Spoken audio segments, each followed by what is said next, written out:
Good morning বন্ধুরা। তো সকাল সকাল চলে এসেছি বরের একটা গুরুত্বপূর্ণ কাজ করতে। তো দুদিন ধরেই আমাকে সৌমেন বলছিল যে মুনু আমাকে একটুখানি আঠা বানিয়ে দাও।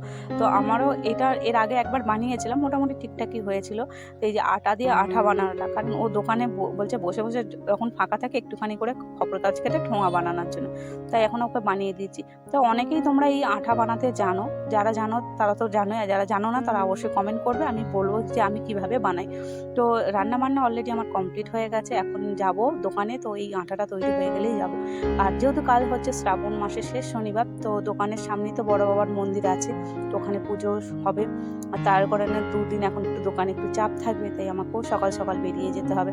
কিন্তু যাওয়ার আগে মনটা খারাপ হয়ে গেল, হাত লেগে চায়ের কাপগুলো ধুতে যে দু একটা কাপ ভেঙে গেছে। ব্যাস মা বলতে শুরু করে দিয়েছে যে তুমি কাপ নিলে তুমি ভেঙে ফেলেছো, তাই আবার নতুন করে দুটো কাপ না কিনে নিয়ে এলে মনটা সায় দেবে না।